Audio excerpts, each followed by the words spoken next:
Oh, let's get that. Are you on the mics or the?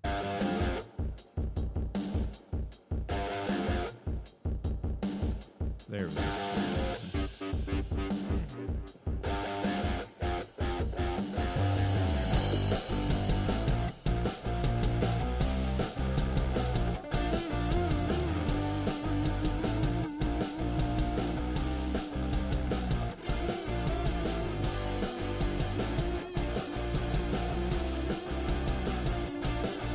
7:30 a.m., 183.9 FM, Jocks Huntsville. This is the Off the Bench College Football Show. I'm your host, Kelsey Uffine. Co-host Richie Jones sitting to the left of me, and Pops on the opposite side of the camera. We are having some technical difficulties this morning. The fade there was a little rough. The fade was rough. Not only that, the radio side, we are off air right now. We don't know when we're going to be back on air. We had a couple of issues with the lightning strikes a couple days ago here locally in North Alabama.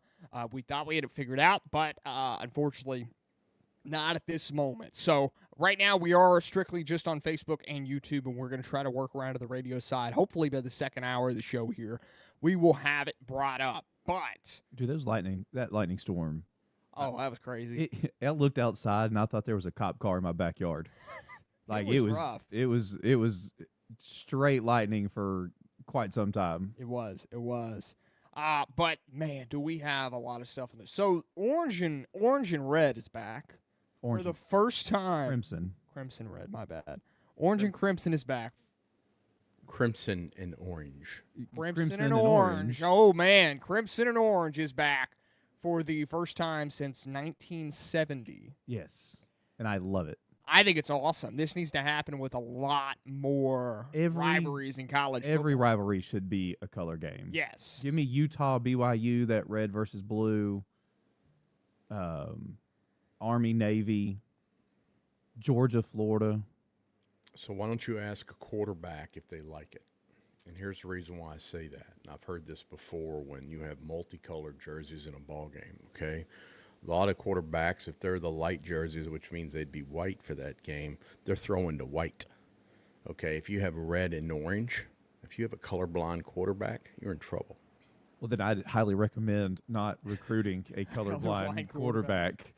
Well, my point is, we know that we would make it 3 minutes into the show before the phrase "colorblind quarterback" would get dropped. Hey, I'm just saying that I've heard this before. This argument, everybody loves these colorful jerseys and everything, but there is a reason why you normally go color and white. Okay, and it's understandable, but at one point in time, what I would call color rushing, because both teams are wearing home jerseys, that was the normal in college football. It was the normal in a lot of football and a lot of pro sports with these rivalry games with big-time matchups. Yeah, it was more prevalent. Yeah, exactly. And it's gone away over really the last half century of, just having that initial thing. But it's cool to see it returning. And apparently this is not a one-off. This is going to happen in Tuscaloosa next year as well. So they'll be wearing their orange jerseys down there. More to talk about today, of course. The preseason AP top 25 is out as well. Alabama was placed at 13 in that. We're going to talk about that a little bit more later. I'm sure you guys know this, but this is a local Huntsville, Alabama high school, Columbia High School. Head coach is former Auburn wide receiver Sammy Coates. Mm-hmm. They're matching up tonight as they have lost 101 games straight. Wow, you're already picking them to lose tonight and next week. Hey, I didn't say that. That's not exactly what I was saying. 101 consecutive losses. How many games does a high school team normally play during a season? 10. Yeah, roughly 10. So somewhere between, maybe one season's 9. During COVID, might have been less than that. Well, so they have 10 games, and then if they've lost that many, they're not going to the playoffs. Right. So we're talking 10 years, a solid decade without a W. Well, okay. So we're looking at they have played 21 seasons as a college football team. As a high school football team? Yes. Excuse me. As a high school. That would be why they haven't won if they're playing against college teams. They have 2 winning seasons all time.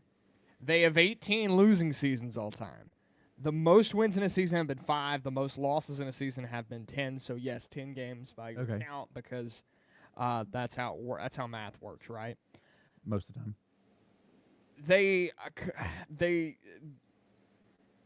Their largest margin of defeat during this time frame. Hold on, let me guess. Hold on. Because I'm gonna guess they played at some point in time they played some big name high school team for like their homecoming. Right. 63. No. 74. 76. Oh wow. Was their biggest defeat. They missed the PAT. Roughly. They've also been shut out 55 times all time. Jeez. Why have a program? So if you're 20, you said 21 seasons? Yeah. So if we're right about 10 games a season, that's 210. That means at 55 shutouts, that's every one out of every 4 games, you don't score anything. Yeah, roughly. I'll give a shout out to those guys, man. Imagine being those players. Okay, I remember my days of playing high school football, man, and we had 32 people on our team, right? Yeah. And we went to regionals 1 year in my 4 years there, right? But man, I can't imagine never winning a football game. Still getting we came close. And I never played high school ball. I've always heard stories about the 2-a-days and and Lord knows you try to play anything outside in 142 degree humidity like we have here in beautiful Alabama for 90 plus days in a row, and to know that we're gonna suck again, boys. So that. Is Columbia private? Is it a private school? I don't think so. I have no clue. If I'm right, Columbia's over there by Bridge Street, is it not? Yeah. So, but this is one thing to take into account, too. Their longest running rivalry, they do have a rivalry. Who is it? Believe it or not. It's with Lee Huntsville, okay? Yeah. They have played 14 games all time. You want to know what that win-loss record's like? I bet you they've never beat them. Columbia has won 1 game. I was gonna give them 1. Lee Huntsville has won 13 games. It's a little one-sided. Your rivalry is the most one-sided I think I've ever seen it. A rivalry. Hey, we've got to win against that team. They're our rival. In Sparkman, they always struggled because their quote rivalry was Bob Jones, JC. Well, Bob Jones and JC had their rivalry already. Yeah. So Sparkman was kind of left out of that. Well, then they were trying to do Hazel Green. Well, Hazel Green's just not big enough of a school. In fact, the regions don't match up anymore. Yeah. So it never truly, Sparkman never had a true rivalry. But is that better than having the most one-sided rivalry in high school football? Probably of all time. As a high school kid, yeah. It's been a few days since I was a high school kid. I love the idea of a rivalry. Yeah. I mean, Lord, as a sports fan, I love the idea of a rivalry. But yeah, I mean, because you've got to have, because you did beat them once. Yeah. I mean, it could be worse, not much worse, about 1 game worse, but it's still. I mean, Alabama and Auburn, one of the. I mean, if you ask any college sports fan, name the biggest rivalries in college sports. It doesn't matter where they live in the country. Alabama and Auburn's in the top 5, right? There's going to be people that are like, well, Ohio State and Michigan and, whatever. Duke, North Carolina basketball. Right. Yep. But it's not going to take too terribly long before they say Alabama, Auburn. And both teams have gone on huge runs where they'd win 6 in a row, 7 in a row, go back and forth. Alabama and Tennessee, you started the show off with the Color Rush game announced. Right. Huge rivalry. Mm-hmm. And there's been years where one team would win 6 or 7 in a row. So it's still a rivalry. We still hate the other team. We still want to beat the other team. It doesn't matter if we go 1-13. Hey, we got that 1, and we're going to try to come at you again this year.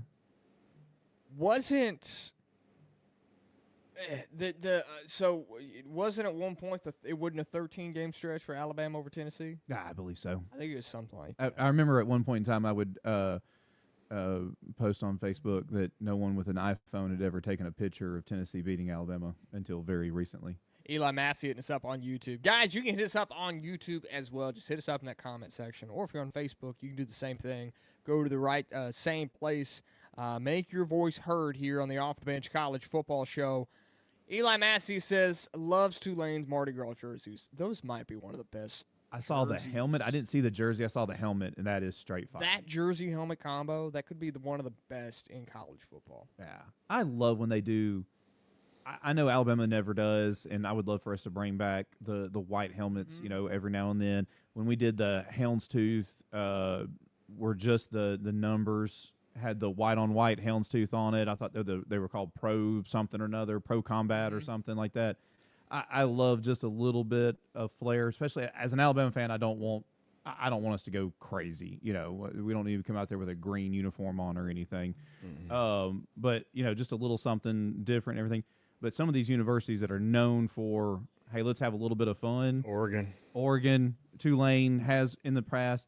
Boston College always does the red bandana game. And of course, Army Navy, when they play each other, those uniforms at the end of the season are always just really rocking. Cool. Always rocking. So another point I want to hit on this. Let's look at by the decade for Columbia High School, and then we're going to move on from this. So from 2000 to 2009, their record was 15-25. That's not terrible. No, it's not horrible, especially for a team that was birthed in 2004. Yeah. Birth, created, born, made, born. Okay, born. Born. The past tense of born, birthed. Then you have from 2010 to 2019 a 16-84 record. That's not as good. Yeah, it's not as good. A lot more games being played. And then to this decade, from 2020 now to 2026, they're 0-59. Haven't won this decade yet. Okay. So hear me out. They need to wear different uniforms. They got to change something up.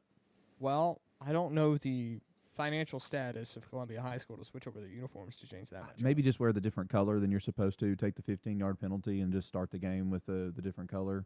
Maybe. Well, I'll tell you what. They do have, and I don't think a lot of teams can say this. If you look when allowing, certain numbers of points, 10 or more is 19-165.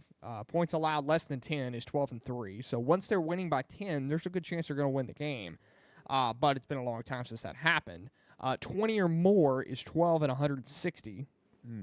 Can I fill in some numbers here for anybody yeah. that's listening? So the last win for Columbia High School was in 2015 against Ardmore. They won 34-16.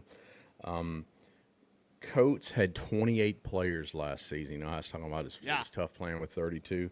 This year, he's got 60. And they play in 5A. So they're not playing small division football. Right. I was sitting there thinking that they might be playing 1A, 2A, and just getting their tail kicked. Well, isn't that because are they a private school? So, but if you're looking at 5A football, you're looking at Huntsville City. You're looking at 5A football, right? You know what their record is versus 5A football? It's 0-6. Yeah. So they still haven't won a game. My point with that whole thing being with a record when allowing points, they're with 40 or more trailing by that much. They are 1-116. So they came back. They came back from 40 at one point in time. Now it's been 10 years. That's awesome. I think everybody that's listening in the Huntsville area should flood wherever they're playing. Do they play tonight? Yes, they play tonight versus Greensboro. So they will be playing at home versus Greensboro. Wherever that field is, flood it. Just everybody break out the Columbia banners, wave some flags. I would. They're playing on a Saturday. I'm assuming they share a field. Pull for the what are their colors? No clue. Well, that's what happens. They're the Eagles, Columbia Eagles. Black and gold or something. Like Eagles automatically screams black and gold to me for some reason. Right, it does. Yeah. So, they play versus Greensboro tonight. They have never met in a game before, so this is Greensboro. This gives Columbia a chance. You've never played this. So they're a 2A. Greensboro's 2A. And they're 5A. So they have set this up to win this game. It's the only standalone Saturday game in the area. What else you got to do tonight, Huntsville? It's true. I mean, we had a glorious night of high school football last night, and I haven't checked to see the standings or the scores of what happened here in North Alabama last night. So Coach says probably never going to have a crowd like they're going to have on Saturday. I'm excited for the kids to feel like what true Friday Night Lights looks like, except for it's on Saturday. Yes. If I was the coach, you go in to that locker room. What do you got to lose? And you tell, one. Another game. Yeah, boys, some of y'all, for most of y'all, this will be the only time you play on Saturday. No kidding. Yeah. Well, I mean, Sammy Coates was a Auburn wide receiver, and he did play in the NFL. Yeah, but if he's only got 60 boys on that team, Columbia has one NFL player all time. It could happen. Okay. It could. It could. A lot of things could happen. Now, I remember Monrovia Middle was like that, too. When I was in middle school, they had one NFL player all time. Oh. Now, I think they have 2 or 3. Well, the Pettis family went through there. So I would venture to bet most middle schools. I mean, if you actually look at the number of middle schools in the country, right, versus the number of players who have played in the NFL, that math doesn't bode for a high number. No, yeah, it does not. Guys, I think we are about to take a quick break real quick here, and hopefully we can get some news on the other side about the radio and try to get that up as well. But if you are listening in, you can text us in here. Hit us up in the comments. Let your voice be known on this Saturday morning, week 0. Next week, we'll be live here. Pops will be out. I think he is playing Scuba Steve next week. I am. I'm diving again next weekend. It happens. Week 0. Yes, that doesn't mean we don't have football to talk about, and that does not mean there is a games next week. That does mean that Pick'ems will be back next week. Next week? Next week, Pick'ems will be back. Week next 0. week. Yep. We're picking next week. Picking games. North Carolina, TCU playing in Dublin. Sweet. We should go to that. Roll Tide. I don't know how we're going to get over to Dublin, especially because I'll be out of state until Friday. So going to be real hard to get to Dublin then. Going to be real hard to get to Dublin. It will be. Guys, let your voice be known here on the Off the Bench College Football Show. Carl, hit us up. Roll Tide Roll. Right back at you there. But we are going to take a quick break, and we'll be back here in just a minute.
7:30 a.m., 103.9 FM, Jocks Huntsville. This is the Off the Bench College Football Show. I'm your host, Kelsey Fine co-host Richie Jones, sitting to the left of me, and Pops on the opposite side of the camera from us. If you guys want to hit us up, you can. Just hit us up in the comments section. Let us hear your voice today on the Off the Bench College Football Show. Week 0 coming up next week, but that also means the quarterback battle is about to unfold for the University of Alabama. Keelon Russell, Austin Mack. It's been a heated spring. It seems like Keelon Russell got his first reps Thursday.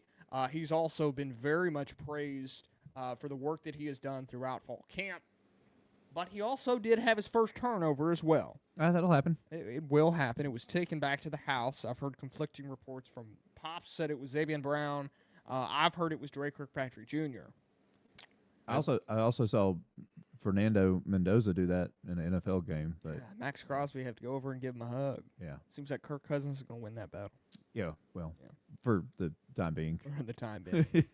Same case scenario with Alabama, as from what I've heard, according to Boris Burner on X, Austin Mack will be the starting quarterback week 1 against East Carolina, which I don't think that's much a surprise, but a lot of other people are saying that Keelon Russell is going to be the starter against East Carolina.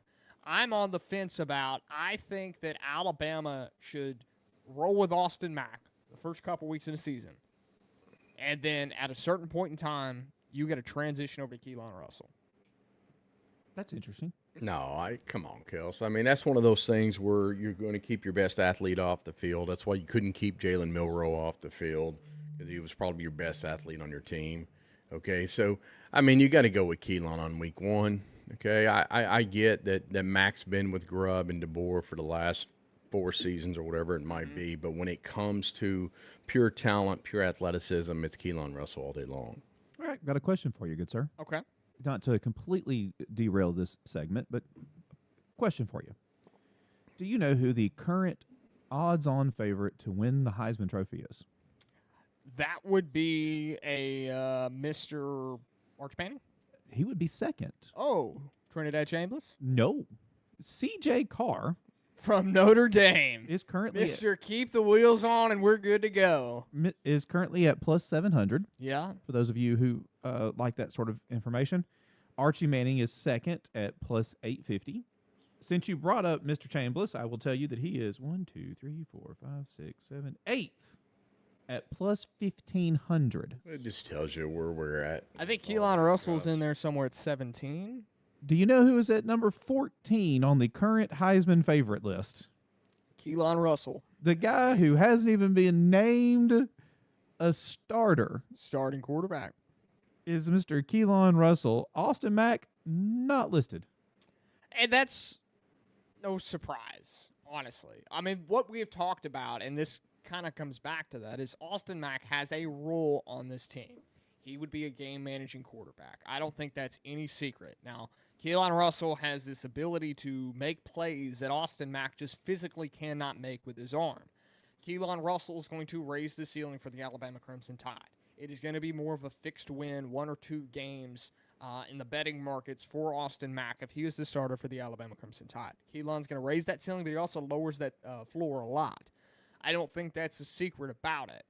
Nothing's really changed from that. Austin Mack is still the guy that's been around for 3 years. And, he's been with Kalen DeBoer through 2 teams now. He knows this offense of Ryan Grubbs in and out. Okay, that's the reality that we're living in. Keelon Russell is coming in here to shake things up with his physical ability. I agree with you. I find it interesting because Trinidad is at plus 15. Mm-hmm. Gunnar Stockton comes in next at plus 22. There's a couple guys tied with John Mateer at plus 2,500. And then you get Keelon Russell, not even named starting quarterback at the University of Alabama. So does that tell you either A, there's a bunch of people that are Alabama fans that are willing to just go bet stupid money, so they just put his name up there. Is he worth $5 on that bet? I think that's a $5 bet. That wins you, what, 150? I think that's a $5 bet. So what's got to happen with Alabama the first 5 games? What has to happen for Alabama to remain relevant? So, okay. Offensive line not completely crap themselves. So, but how many teams in the SEC right now? Mm-hmm. How many are out there saying, we're going to win 10 games this year? Lots of them. How many? Well, Ole Miss, LSU, Tennessee thinks they are. Auburn thinks they are. Auburn thinks they are. Georgia, Texas. Alabama thinks they are. Florida. There's too much. There's not enough breathing rooms, and these teams are going to suffocate. Yeah. Okay? So, yeah. They're going to. Somebody. There are teams that are going to be 8-4. There's good teams that are going to be 7-5. 9-3. There's probably going to be 2 good teams that will be 9-3. Okay. The Big Ten is going to watch this whole thing implode. That's just how it works in the SEC nowadays.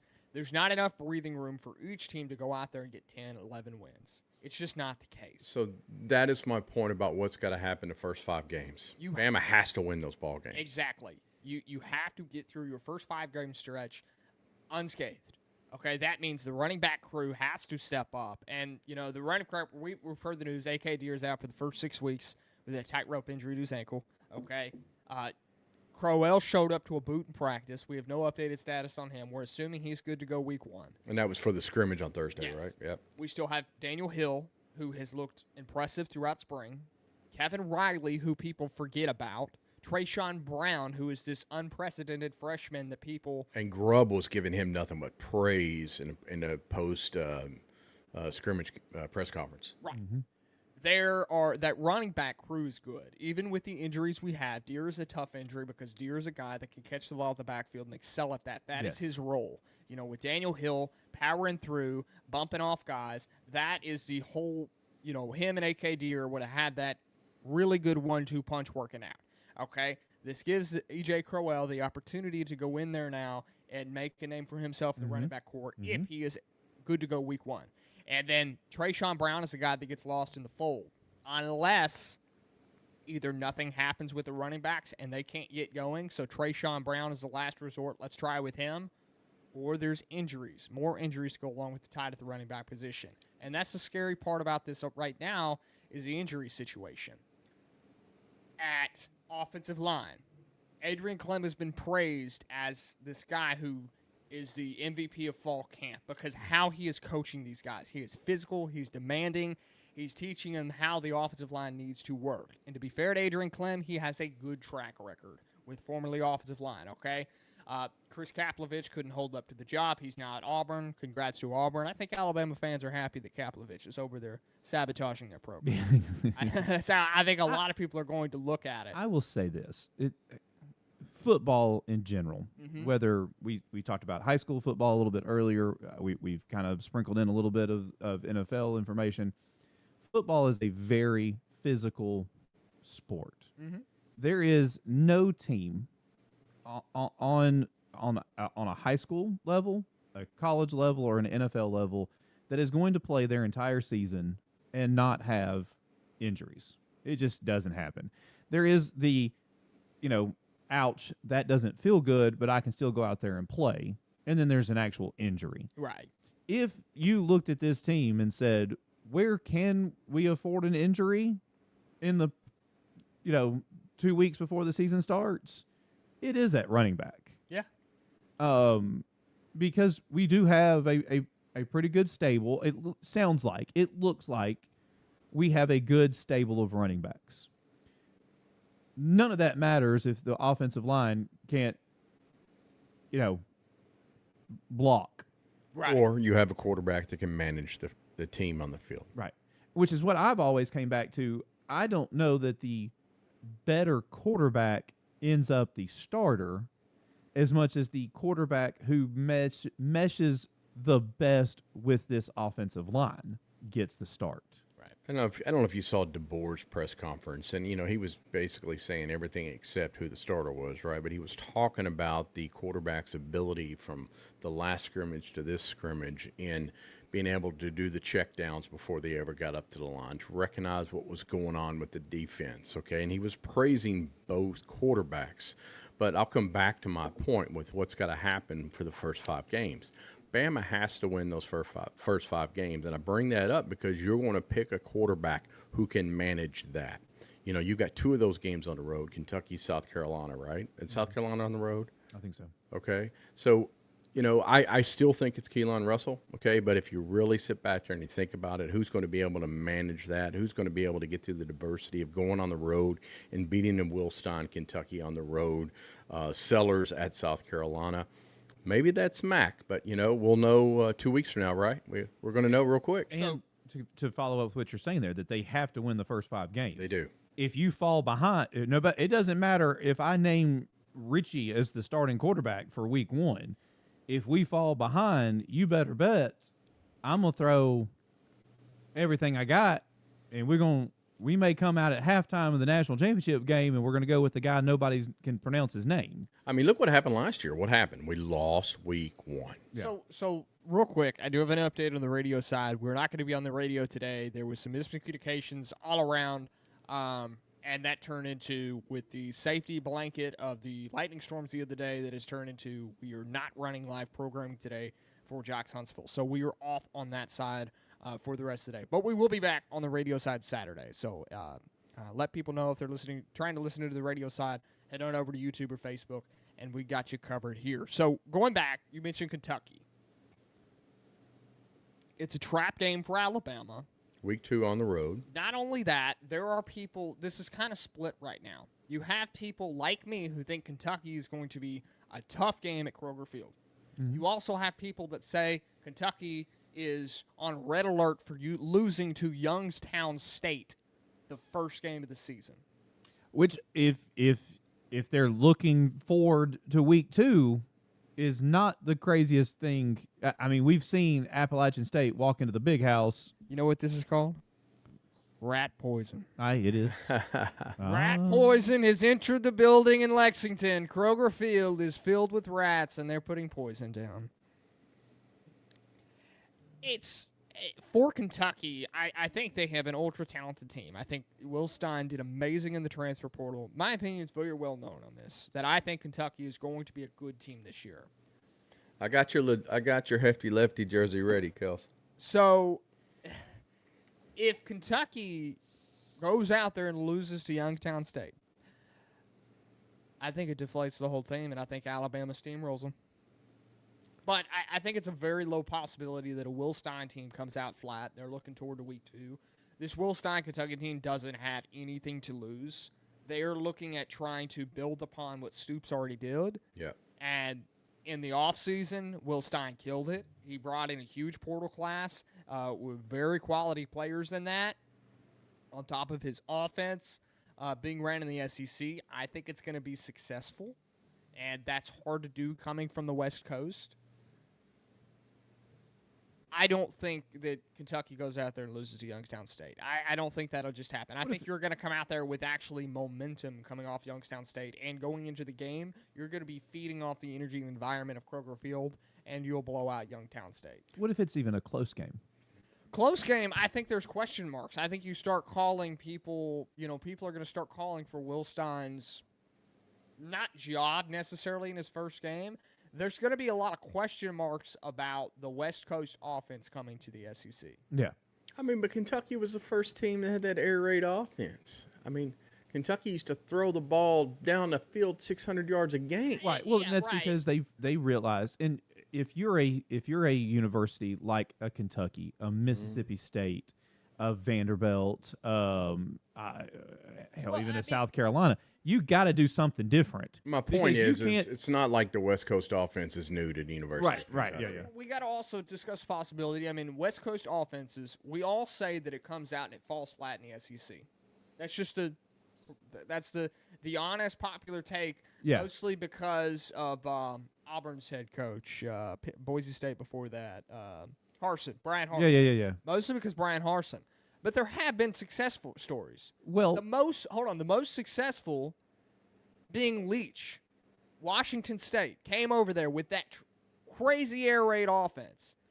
And it was good. They had consistently good success at Mississippi State. And I will give you a point and then a counterpoint. Mm-hmm. You are correct, but that wasn't the West Coast offense. That was a air raid of a complete. That was the brain of that man. Threw the ball down the field. Was so much more than what a West Coast offense even thought about. Right. And what you've seen that actually makes sense is when they come with a West Coast offense plan, they get punched in the mouth for a couple of seasons, and then they go, okay, I do have to run the ball. And then you see this melding, which is what Nick Saban did so well, of, okay, how can I pound you into submission and then go, oh, look, Julio's wide open. Let me throw him the ball. Well, I mean, you also got to remember, I mean, Oregon's offense isn't normal West Coast either. You have motions, you have sets, there's running back personnel too. Yeah. And there, I mean, you have inside zones, traps. You know, there's plays that Oregon has been very successful at playing teams in now the Big Ten, in the SEC. So I think Will Stein has that kind of, it's not just, let's not blanket it with West Coast offense. It's that hybrid West Coast. Yeah. That, if you go straight West Coast, you're going to have issues with the size of the SEC defenses. The speed of the SEC defenses. You're going to have issues there. But if you work into that hybrid work there, I think it turns out fine. Now, they still have Youngstown State week 1. So updated Kentucky news real quick. Okay. We have lodging. In Lexington. So we will be in Lexington week 2. You got room for me? Lynn? Hey, Lynn. Yep. I need a couch. Week 2, Off the Bench College Football Show will be live, Lexington, Kentucky. We do have lodging. We do not have a place yet. So if you guys know any bars, restaurants in in Lexington that wouldn't mind a college football show performing that morning before kickoff of the game, we'd be happy to do so. I want to call out Carl in the chat. He brought up one of my favorite stats is the non-offensive touchdowns. Mm-hmm. Yeah.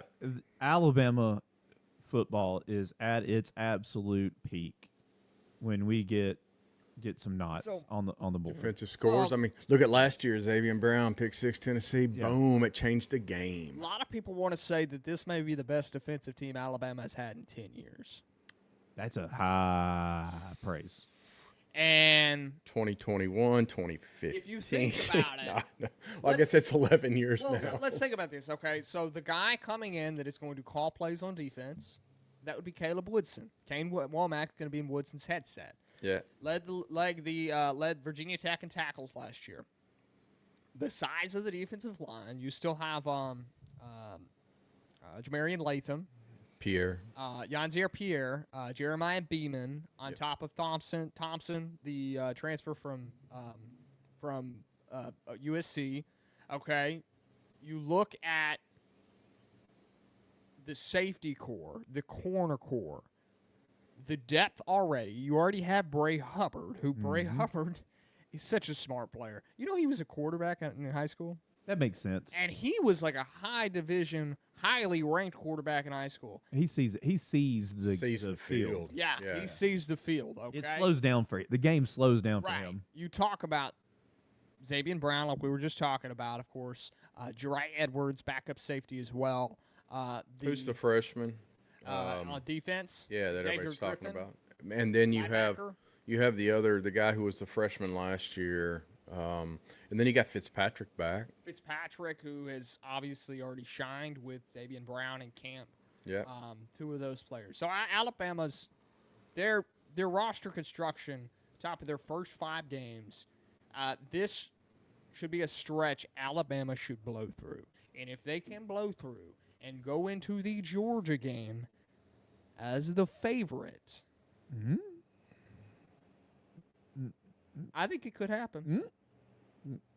So when you say favorite, when I say favorite, they won't be favorited. Georgia's going to be probably ranked number 1 going into that game. Yeah, okay. 1 or 2. And what happens when Alabama goes to South Carolina? They go to Kentucky.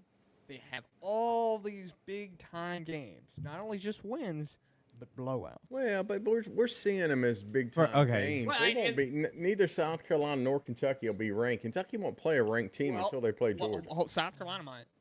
Okay. South Carolina comes in at 24, 23, I've been hearing 22. some praise with Lenora Sellers over there. You know, here's the thing about South Carolina, because this is a college football show, right? We have to fantasize about these things. Is Cocktober still a thing? Is what? Is Cocktober still a thing? It wasn't last year. It was. When was the last time it was a real thing? Because everybody wanted to say last year, oh, it's Cocktober time. Here's South Carolina. They're coming in. It's Cocktober. Let's do this 2 thing. years ago, let's think about the game that we almost blew against freaking South Carolina. And it was in October. And we should have lost that ball game, and we got lucky. They won one game. If South Carolina goes out in October this year and they don't win the majority of the games, because that's the time where we're all saying, okay, South Carolina, they're about to bump up. They're about to turn things around for the season. Let's go 3-4 straight wins right here. And then if they don't do it this year, Cocktober's over. Okay. It's no longer a thing. I've got to come back to this Alabama being the favorite. So we've spent the last 10 minutes spewing absolute love for the University of Alabama, which I'll spend the next hour and a half doing. Yeah, if we want to. But Alabama shirt, Alabama hat, Alabama coffee cup. But the great state of Georgia has a football program. Pretty dang good one too. I'll give him that. I mean, all the respect in the world to Kirby Smart, former Alabama defensive coordinator. I've heard they've won a ball game or two in the last couple of years. They opened the season with the powerhouse Tennessee State. Hey, man, you know, I know some graduates there. Go ahead. And then when the same time that Alabama is headed to Lexington to play the University of Kentucky. Kentucky State. Are you telling me they're playing Kentucky State second game? Close, just a little to the west. Oh, West Kentucky. West Kentucky. And the Hilltoppers. Hilltoppers, they might be able to create some confusion. And then they head to Arkansas. You never know what Arkansas is going to do. Where they win by 50. Yeah. Silverfield was kind of the worst hire, I think, of the coaching cycle. Wait a minute. Then Oklahoma. I like after a win at Michigan. So, but the problem with Oklahoma is because a lot of people want to fantasize and say, okay, you know, Venables is going to have this heroic season. Okay, you have Mateer back at quarterback. The offense looks good. Defense is looking good. They could be 6-6 this year. Venables could get fired. This could be a terrible game. It could be the night game. Mateer. And then, when you thought it could not get any worse, anchor down, baby. The Commodores come to the hedges. Hey, with starting quarterback Jared Curtis. So Georgia is also 5-0, rolling into Tuscaloosa. I mean, it's probably they're probably ranked number 2. It's probably going to be like a 2 versus 4. Where's Georgia right now in the AP? They're 3. Okay, so hear me out with the AP, which we're going to come back from a break here shortly and really break down the poll. Ohio State and Texas is your game for number 1. Whoever wins that game is number 1 in the country. Yeah. The loser of that game is at worst 4th. Yeah. And that means Georgia goes up to 2. Yeah. So they're going to be. You got Oregon. You know, maybe you have. Let's say Texas wins that game. So Texas is 1, Oregon 2, Georgia 3, and then you've got all the other regular suspects of Notre Dame, Indiana, Ohio State still in there because I mean, You lose on the road at Texas by 3. You ain't dropping that much. So does a one loss? Well, we talked Texas about or Ohio State higher than a no loss Oklahoma or a no loss yes, Miami. Yes, we talked about the breathing room and how these SEC teams are going to get now. suffocated. I mean, we're completely off track. This is what happens when you don't have commercial breaks. We just go everywhere. Off the bench, off the track. Off the bench is off the track, guys. So we talked about the breathing room and how the SEC is kind of going to get suffocated this year towards the end of the year because there's just not enough 10 wins to go around.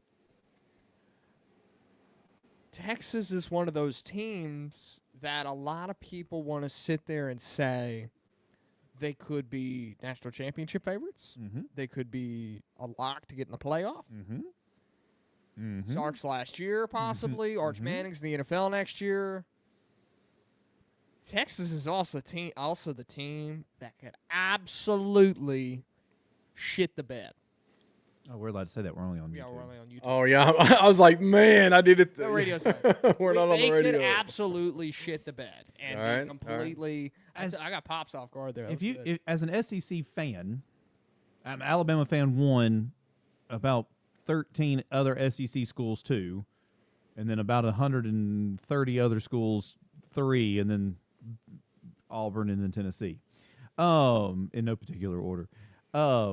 You want a Texas, an Alabama, given the schedule, right? A Georgia, or even an LSU, to just blow the doors off of everybody. Yeah. Because then that does clean up. If you had, because they don't play each other, LSU and Texas don't play each other, I don't think. If you had an LSU and a Texas just blow the doors off of everybody, and they're 11-1. Yeah, they're guaranteed in. That does free up but a couple of 10-2s. You know, if we look at realistic scenarios, right? If we're looking, let's say, Texas, Ohio State, week 2, Texas goes out there and loses, okay, and then Arch just falls flat. That's rough.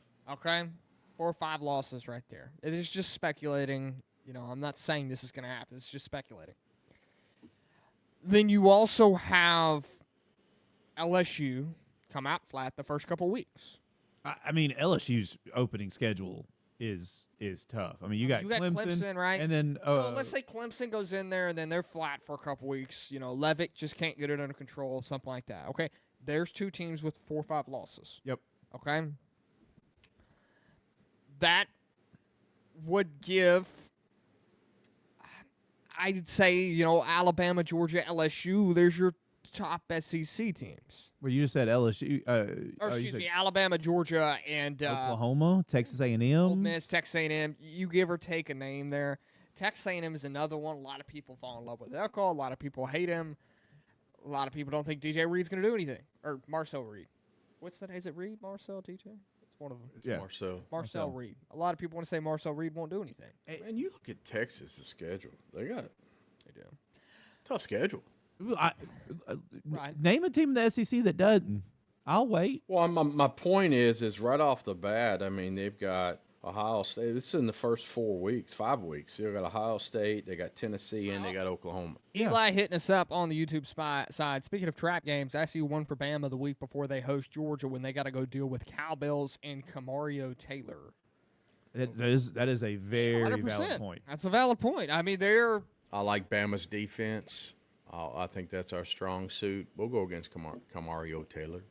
And ultimately, if this defense is as good as it could, if it's 90% of the best defense we've had in the last 10 years, okay? It's dang good.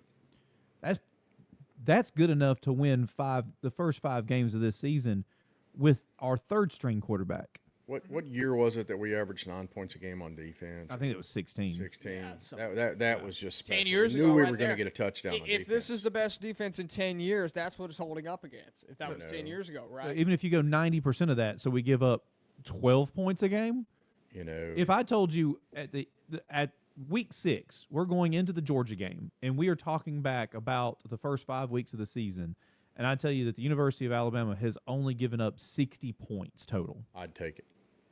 I mean, if you're looking at comparisons, so if you want to go back to the 16 defense, then you want to go back to the Tua team.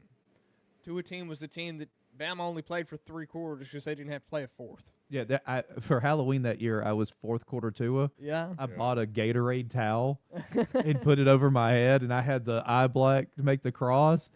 Because that's fourth quarter Tua was sitting on the sideline with a Gatorade towel over his head. Was that Reggie Ragland? That was that. That was a I think all 11. team. I think all 11 of those guys ended up drafted in like the first 2 rounds. Yeah. And then the year that we had, oh boy, that's on Texas this year. You had Turner, and he's on the Texans. Oh man, he's the DeMarco Ryan. DeMeco Ryan. Yeah, but he's the player, Will Anderson. Will Anderson. Will Anderson. Okay. You know that was that 21 or 22? Was that COVID year? That was that the defense last time. No, it was not the last time because you had Will Turner the year after that, who also tied with the player. 21. I was going to say it was the last time Alabama linebacker had 10 sacks, but it's not. You had Dallas Turner the year after that. Mm-hmm. You had Anderson and Turner on the field at the same time. Yeah, you did. But Dallas Turner played the year after him as well. He had one more year before he was drafted. And Will Anderson was probably the most, in the last few years, has probably been Bama's best defensive player. Right. I mean, so like I said, if we get to week 6 and this team has given up 60 points total, I'd be happy. Yeah. You think, okay, we shut out East Carolina, Kentucky puts 10 on the board.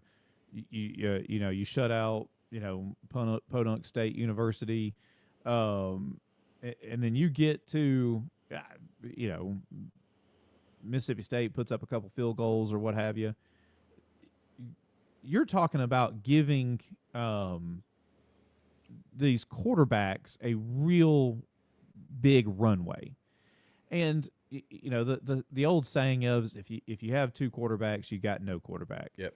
That logic got thrown out real fast when the starting quarterback at the University of Alabama was a guy named Jalen Hurts, real good quarterback, and he had a real bad day in the first half, and they brought out, as I said, once again, a kid that nobody even knew how to say his last name, and Well, he was drafted though, so people learned. Yes, yeah. But at that time, at halftime, the announcers are in the Curb Street and them are up there trying to figure out how to say Tagovailoa, and the entire state of Alabama became Hawaiian fans real fast. I mean, Hawaiian bread started selling. You had Henry To'oTo'o. Yeah, which was easier to pronounce. I loved it when we get the Hawaiians on the team.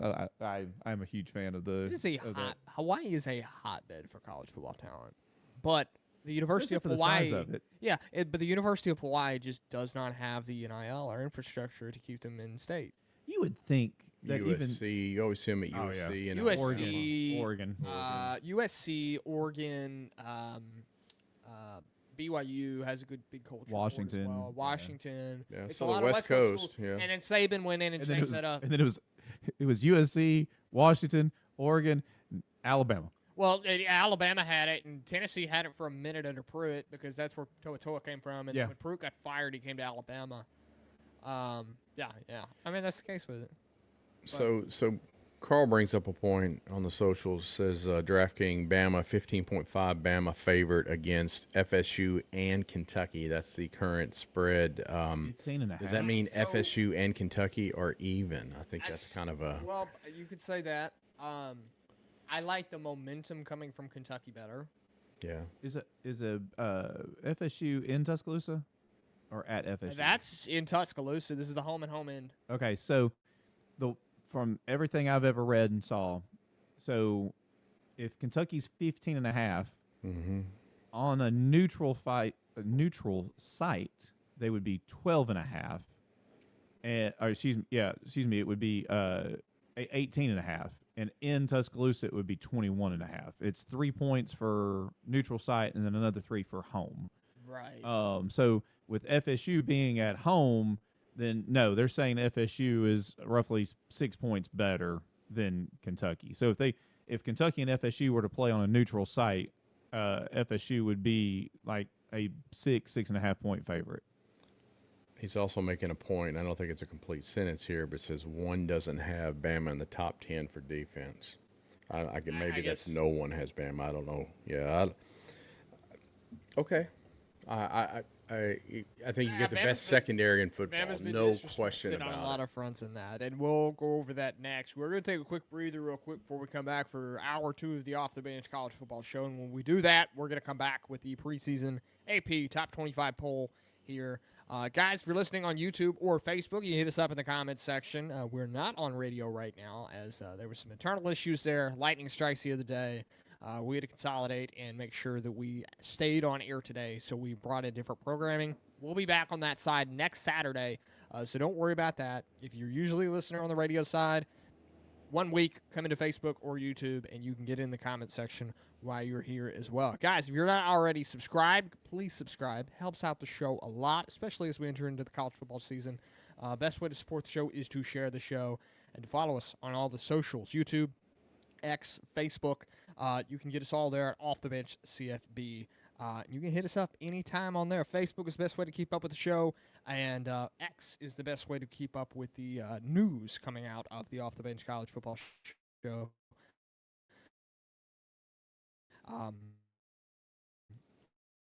And all that good stuff. We're going to come back for hour 2 of Off the Bench. This is the Bench College Football Show.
viewers while on the There we go.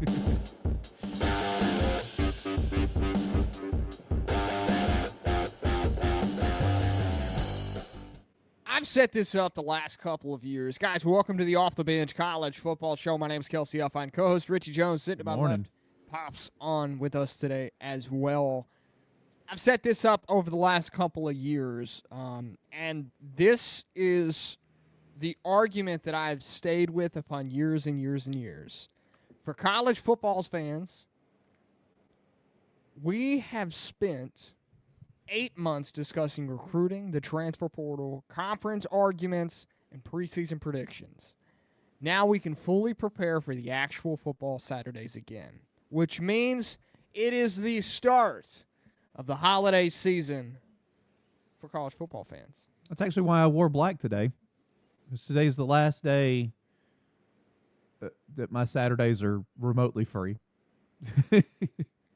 Because every Saturday up until this point will be filled with 14 hours of nonstop football. Except next week. I don't think we have 14 straight hours of nonstop. No, we got like 7. Yeah, and probably 4 of that's that's fine. So what can you do now that it's the holidays? I think now next week is an acceptable point to start bringing out the pumpkin scented candles. You're crazy. The pumpkin spice, I don't think is back. Hold on. Yet, Yes, hey, no. Hold on. Hold on. Wait, hold on. That is such a lie. I have seen skeletons already. That's true. And pumpkin spice crap is all over the place already. I've seen it. It is there, okay? But that also means it's time to bring out the team flags, the signs, and game day decorations. That is acceptable now. I got to get the garage bar back in order. You have to make sure every television streaming service is ready to go, and radio. You have to make sure all that's ready on Saturday. The passwords got to be in. You're starting to rebuild the Saturday food and tailgate menu. Yep. Okay. Mm-hmm. I'm sure maybe some oysters be on the menu this year. Yeah. You know, maybe some breakfast burritos from our breakfast burritos. Hint there. Ray. If Ray wants to supply us with breakfast burritos again. You can reopen the college football group chat. That can officially be reopened. I think that's acceptable this week. Your NFL draft chat. Your NFL draft chat. Your fantasy football draft chat. All that's update coming the back. App. It's update that app. Make sure you're signed in. I know most of you get signed out because we're out of it for so long. If you're just doing football, right? You get signed out. You got to go sign back in. Unfortunately, that's the case. You got to go do that. Pick'ems, you got to go join the Pick'em competition. Of course, we'll have it every week here on the Off the Bench College Football Show. You're starting to plan Saturdays around kickoff times. Yep. That's the deal. You start it with us. You start it with game day. Then you got kickoffs. We're first, of course, as always. You got to warn friends and family. The fall weddings and Saturday errands are unacceptable. Count them. 2. We have, unfortunately, 2. Fall weddings. And we're on the fence about You don't really love your friends and family. If you listen to me, this is a PSA. Hold on, I got to get this out. I got to get this off my chest. If you live in specifically the south of this country, this great country, 250 years of being a country, and you live in the south, and you schedule anything of importance, including and not up to and not excluding a wedding, on a Saturday, and if your answer is, but it's Alabama's bye Saturday, I don't care. You do not love your friends and family. You secretly hate every one of your friends and family, and you are a selfish individual. And I hope that you go down to the courthouse on Thursday and sign the paperwork, and no one shows up to your wedding. So, was that too? That was harsh. I think it was that was harsh, Rich. So, here's the deal, though. Okay, this is the Josh Pate argument because he kind of started this whole thing. He set his piece off, and now people are kind of picking sides. Now, Josh Pate is openly about this, completely against it. You invite him to a fall wedding, one of his buddies, right? He's not going. He's made that very clear. Brandon Walker joined that faction earlier this week when Brandon Walker was on Josh Pate's show. So, here's the deal, though, with fall weddings. If you invite me to a fall wedding, okay, best friend, cousin. They're not your best friend. May be. They are not your best friend. But here's the thing, though, okay? Here's the thing. Here's the deal, okay? And if I have to go, I have to go. But here's the deal. we're going to be on our phones. We're going to be streaming the game. If you don't have it turned on for us, that's the case. You're going to have the game on for us, or it's on our phone. Either one, we got to set that up. We got to make sure YouTube TV, whatever you have, right, that's ready to go streaming on your phone. But it's not that we don't respect your marriage. That's not it. We just don't respect your getting married on a Saturday. Absolutely. Okay? Have a weekday wedding. All right? Have a weekday wedding. We get all right? We get 14, 15 Saturdays. Right, yeah. Have a Sunday wedding. There's 52 Saturdays in a year. There are 52 Sundays. There are 52 Thursdays. You ever heard of spring weddings? I hear they're beautiful, right? You got flowers, all that stuff. You don't have college football in the spring. Get married on a Friday night. Yeah, Friday night, cool with me. You go there, have a couple drinks, go home, cool. Cute little Sunday afternoon wedding. That's fine with me as long as it's not on Saturday. But if you schedule a wedding Keith Holcomb, during the fall, you hate your friends and family. Keith Holcomb hitting us up on YouTube. At least my niece scheduled hers on a bye week. It's not a bye week. It may be a bye week. It may be a bye week. Nope. Keith, I don't know your teams. I don't know your bye week yet, okay? But Ole Miss LSU is still on a Saturday. Exactly. Okay? Notre Dame, Miami, still on a Saturday. No matter what, there's still big games on that Saturday that unfortunately I just rather watch. Yeah. And it's not that we're not respecting the sanctity of your marriage. It's a beautiful thing. We're not rejecting that. What we are rejecting is that you're getting married on a college football Saturday. All right. You've spent 10 minutes talking about it's a rough topic. Here's other things you can do. You can, of course, pick one national championship contender you believe in. That's acceptable up until this point. But here's the thing. You are tied to that once you do that. This is the point in time of the season. It's no longer early August, July. We can't go back and sit there and say, we did this earlier in the year. It doesn't count. It's before the season. No, we're 1 week out of week 0. It counts now. If you're making that pick, it is counting if you're doing that, okay? You can pick one highly ranked team you believe in is overrated. Mm-hmm. It's time in that point, okay? Pick one sleeper that could surprise the country. Do we get I got a question for you here on this. Because I do want to come back to something that was in the chat. But I know we're doing it preseason. Right. Is there a point where once we've had 4 or 5 weeks of actual information that it is fine for me to come back and go, hey, you know what? I thought, let's just throw out the beginning of the season, I think Notre Dame's overrated. And so if I sit here week -1 and I pronounce to the world that I think Notre Dame's overrated, I think they're the most overrated team, and we get to week 4 and I go, you know, actually, Ohio State is way more overrated than Notre Dame is. Is that allowed? I mean, yes. I mean, you're allowed to sit there and say, but once you do it, it's locked in. You can't take it away. You can always sit there and add more. Okay. But I don't think you can't take it away. Once you've said it, it's out there. You can't revert on that statement. It's too late in the offseason. Who was it that in the chat had that their cousin got married on a bye week? That was their niece, Keith Holcomb. Keith, there is no such thing as a bye week. Alabama's bye week is Halloween, October 31st. That same day, Mississippi State goes to Texas. Auburn goes to Ole Miss. South Carolina goes to Oklahoma. Missouri goes to Arkansas. Oh, and there's this cute little game called the Cocktail Party. Biggest cocktail party in the South? Where Georgia and Florida play each other. Oh, and this is home and home now, isn't it? For the next 2 years. Oh, yeah. Oh, man. But we got married on a bye. No, you hate your friends and family. You hate them. You are a selfish individual. Stop it. So here's another thing about this, and Josh Pate brought this up. I'm not going to hide that I, am taking this argument for myself now. Another risk you run on Saturdays, right?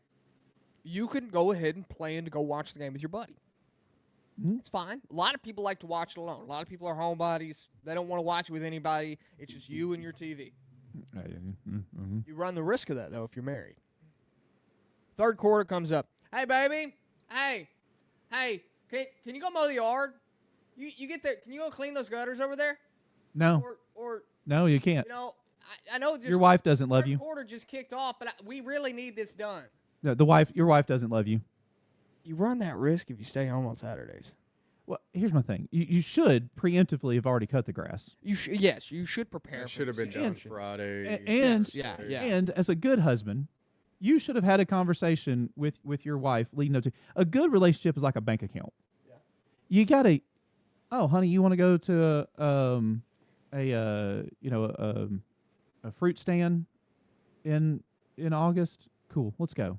You want to get up Saturday morning and go to Hobby Lobby and look at all the cute things? Honey, let's go. You're putting into the bank account. Mm-hmm. Because I get 15 Saturdays. Honey, you get the other 37 to do as you please. Because doing what, as Blake Shelton once said, doing what she likes is all, it's all about her for the other 37 weeks. But as a good husband, you should be able to sit down with your wife and go, honey, next week is week 0. It's not that big of a deal. It's week 0. But week 1 is coming. It's kind of like when Game of Thrones, when winter was coming. The season is coming. And we're going to have game day on in the background.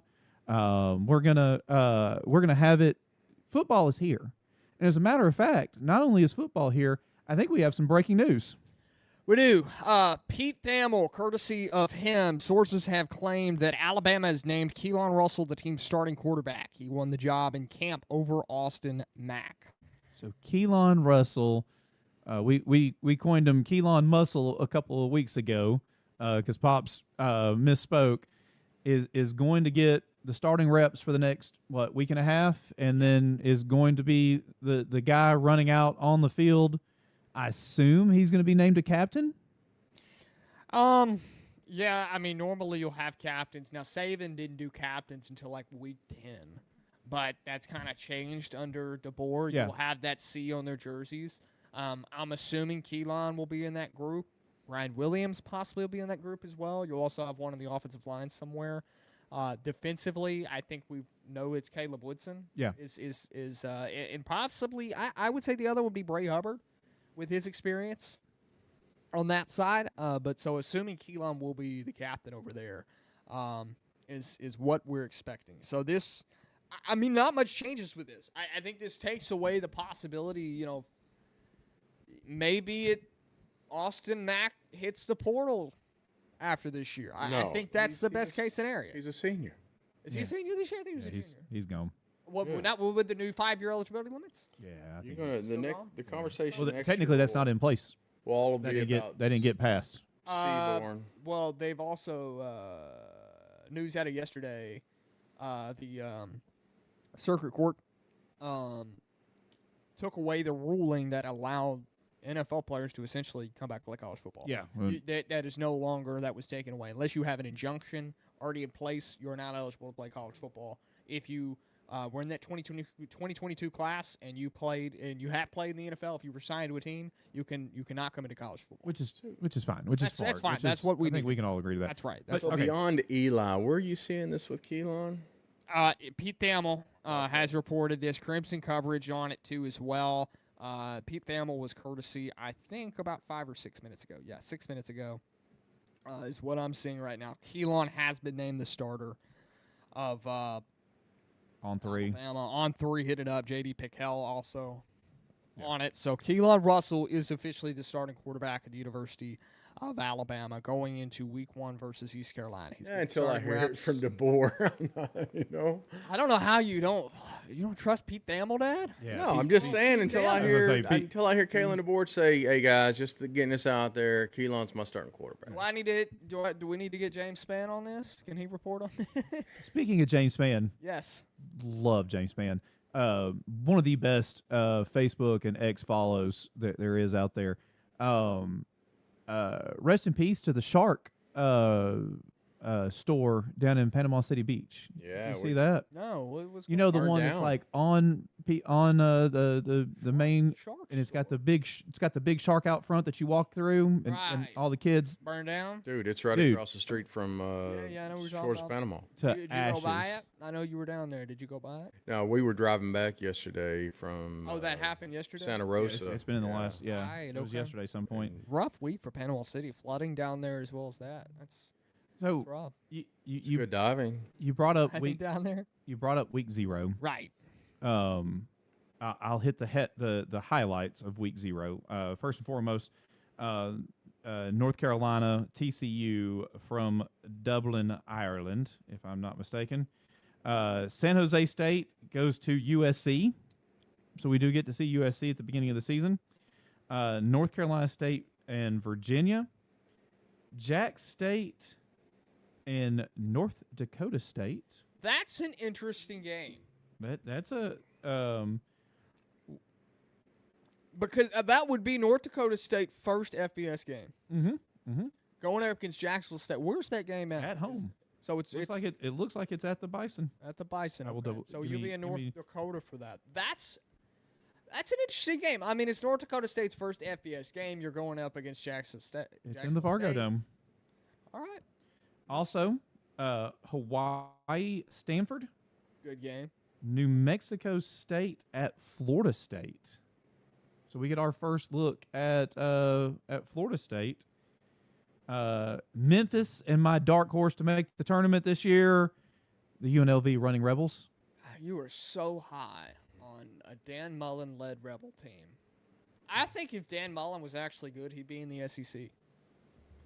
I think Dan Mullen is very good, but realized, similar to what Saban figured out, is that there's a lot of crap going on in the SEC. There is, but okay, in this day and age, in this time, would you really want to be a group of 6 head coach?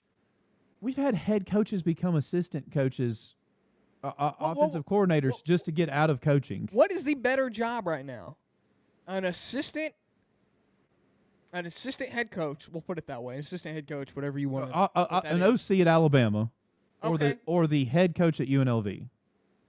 With the portal problems and everything right now, with the new rules, I get to live in Nevada. There's no pressure. Offensive coordinator. I don't. What's the pay of the offensive coordinator at the University of Alabama versus the head coach at UNLV? We're gonna make significantly more money as the offensive coordinator at Alabama. I'm gonna look into this here in just a moment on our next break. I mean, how much do you think Sarkisian was making? As a special advisor to the University of Alabama? He was an offensive coordinator of the Alabama. No, he was a special advisor. Sarkisian was the OC. Yeah. Sarkisian was the OC. Am I losing my mind? Yes. Okay. It was that trade, pretty much the trade with the Atlanta Falcons for the coordinator. Sarkisian came in as the OC, and then that's what got him the Texas job. Okay. Okay. According to Ryan Grubb makes a flat. Would you like to guess how much he makes a year? 700. $2 million. $1 million a year. Okay, $1 million. Okay, so we're looking at a millionaire offensive coordinator. Cool. How much did Dan Mullen make here? I'm looking at.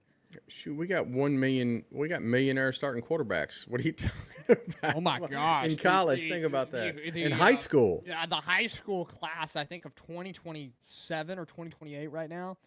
There's players at the top end of that are making 2.2. All right. Would you like to guess what Dan Mullen makes? Running back. Dan Mullen. 800. His base salary is $400. His fees, his media, public fees, and everything bring him to a guaranteed salary of $3.5 million a year.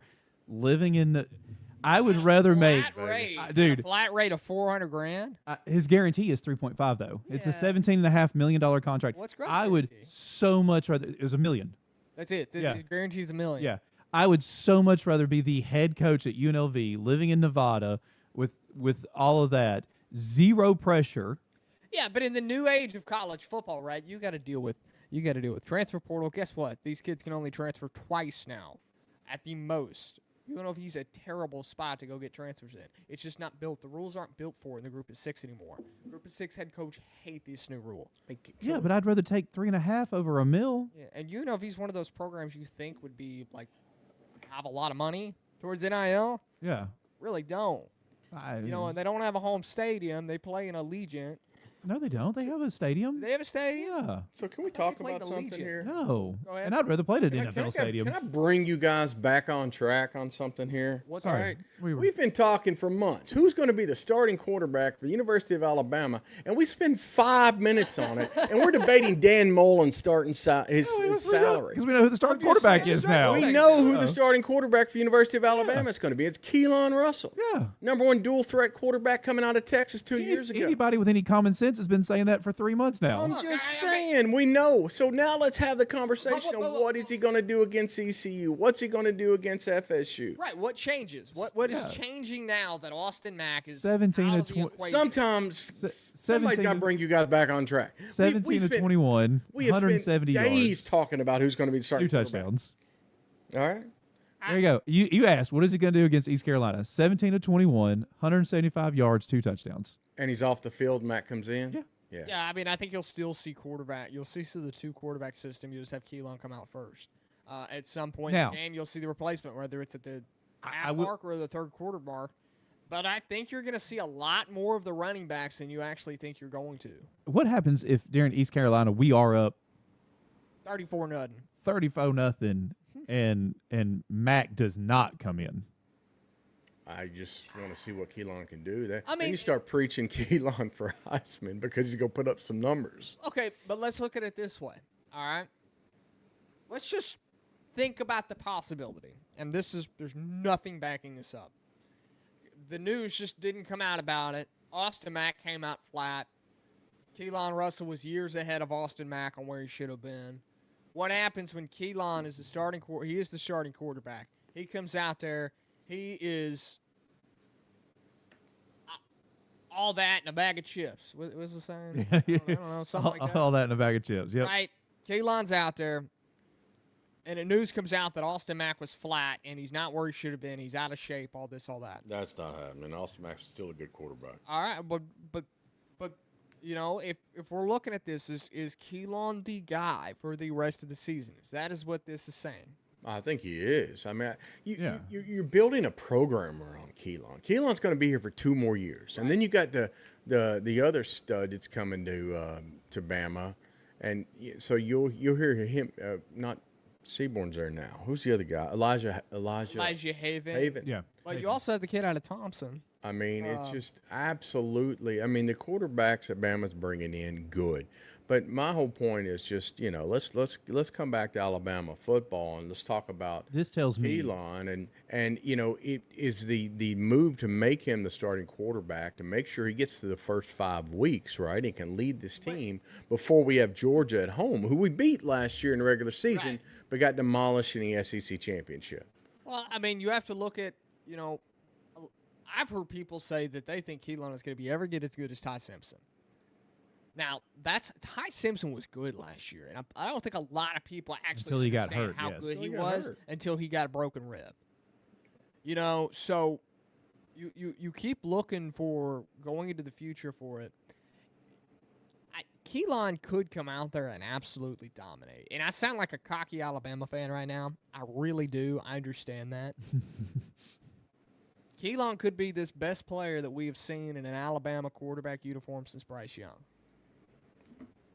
I'm hoping. I mean, it's just the fact. It's exciting to know that because I sit there and said, who's all saying this? And I'm reading it everywhere now. ESPN saying it, freaking SI is saying it. Every news agency out there right now is saying that Bama has named Keelon the starting quarterback. Yeah, so it's good that it's getting out there. But I do think, and I'm with you, Kelsey and Rich, is that Keelon starts, he puts up some yards, he puts up some touchdowns, and Austin Mack does get time in that game in week 1. Chucky is up on YouTube. Guy in white says start Mack. I'm sure he knows more than Chris Lowe. I never said start Mack. You're the guy in white, by the way. I know. I never said start Mack. Kelsey, the host of the show, of this program, the guy in white. I never said start Mack. I think Mack is a really good quarterback who deserved his fair share. Okay, now Thamel is saying not only Chris Lowe expected it to come out soon, but now Thamel is saying that he is the starting quarterback. SI saying it, ESPN saying everybody it. So Keelon is the starter of Alabama come week 1 versus East Carolina. No issue with that. I think Mack is a good quarterback. I think Russell's going to raise the ceiling of this team. But what we've said for multiple weeks now is that we thought Keelon Russell's ceiling was higher, right? But his floor was also lower, 100%. Where Mack's ceiling was not as high, but his floor was not as low. He was going to be a little more. We felt a little more from what we had seen, what we had heard, which is all we can go by. Last time I checked, not me nor either of you two gentlemen work for the University of Alabama football program, have been at scrimmage and practice every day for the last 3 months, was recruiting either one of these two gentlemen. I could go on and on and on and on. But nothing with the naming of the quarterback today changes anything about what we said 2 weeks ago. We were off last week I felt like if the offensive line was sturdier and stronger against the rush, that Mack was probably going to be the starting quarterback.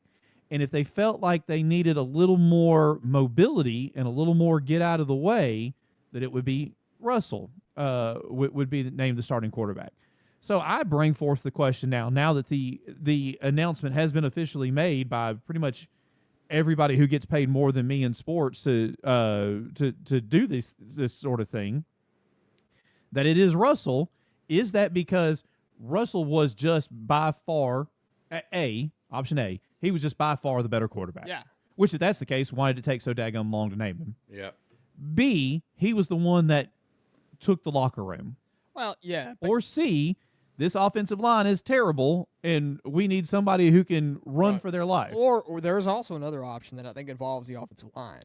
Keelon Russell was the best fit for this offensive line. Which, in my opinion, leads towards run. Which leads towards run, right? You're going to have a very athletic offensive line. These guys are going to move. That's the way DeBoer and Grubb build their offensive line. It has never been, let's go get a guy that's 340, 6'7", 340. That's what happened last year. Let's run the ball. That's what happened last year. And the offensive we couldn't line, run the ball. The offensive line didn't fit the offense. It didn't fit the running back room. It didn't fit the quarterback. So this year, there's the possibility of Keelon's just the right guy for this offensive line. But I think you still have the opportunity to say Austin Mack is still probably the best backup quarterback in FBS Division I. I think you've got some argument there. I mean, repeat that. He's the best backup quarterback. You have the argument that Austin Mack may be the best backup quarterback in FBS Division Best backup. Okay, cool. Yeah. Because he could start at 120 other schools. Okay, you go to Tennessee. He could start at Tennessee. Yeah, he could. Between Faison, Brandon, and McIntyre. And McIntyre's probably going to be the starter there. That's what I keep hearing. Austin Mack's better than McIntyre. Okay? You go to many of these. Go to Arkansas. Taylor Green ain't there no more. Florida. Where's Taylor Green back? I think Taylor Green went pro. We could literally sit here, and it would be quicker and easier to name the teams that he would not at least be in the running for starting quarterback. He could be a starting quarterback. And that would be, I don't know, 130 FBS team. Pull up the AP top 15. Yeah. Right. Obviously, because take Texas Tech. I'm sure would take him right now. In fact, Texas Tech probably going to be the leading favorite. Tommy Castellanos, now that he has an injunction, he's eligible to play in college football again. Yeah. So Texas Tech is listen. If the state of Texas does not hold up this trophy at the end of the season, that something has gone terribly awry. Between Texas Tech and Texas. So if Texas Tech comes out flat this year, that whole administration's going to get fired. The way they have dealt with things. They should leave the entire administration on the tarmac. Oh, my gosh. I think the NCAA, if they actually gain power back, which the ruling the other day helped them a lot with the 2022 class, the NFL players can't come back. If the NCAA actually comes back into power, they might calm down on Texas Tech. And it would be hilarious. It would be. All right, we've teased it for a while. You want to pull up the AP poll? AP top 25 for the preseason of this. Hold on one second here. Yeah, plug me in, Kels. Thanks, son. Pops must be losing power over there too as well. Okay, yes, the preseason top 25 AP poll is now out, and I've got to get this set up over here. Give me one moment. Get this figured out over here. That's an interesting stat you've got pulled up over there on your X feed. Oh. Did you look at that at all? No, I did not. Most players in the NFL top 100. Alabama's up there at 7. Alabama has the most players in the NFL top 100 at 7. Right. Tied for second is Georgia and Oklahoma at 6. USC, Florida State, and LSU have 5. This is a shocker. Mississippi State, Iowa, and Oregon at 4 of the top 100 players currently in the NFL. Sorry, that just came across as well. And I thought that was intriguing. That just goes to show you how great of a coach and recruiter Nick Saban was, and was able to take ball players and make them NFL players. Yeah. Right. But we were talking about how many of those teams on that list right there would take Mack as their starting quarterback week 1. I mean, Tennessee. You look at Iowa. Tennessee, Missouri. Who do they have? They have Simmons, don't they? Yeah. I don't know about that one. They might take Simmons over Mack. I mean, he's still an experienced SEC quarterback, right? But look at a lot of these teams. Penn State. Utah, Penn State. Who they have? Rocco Beck, or is Rocco Beck gone? I think Beck's gone. Beck's gone. I think they're starting to. Right. Clemson's not on this list, but Clemson hasn't named their starter yet, and they would take him. You know, it's the first time since 2011 Clemson has not been ranked in the top 25 preseason. That's what happens when you just completely turn your back on the transfer portal. That's it. I mean, that's what happens, right? Houston would take it. Maybe Houston. A lot of these teams on this list would take Mack as the starter. Well, and that's the truth of it. I mean, that goes to show you the reason you're in the top 25 in college football is because you have your quarterback answer.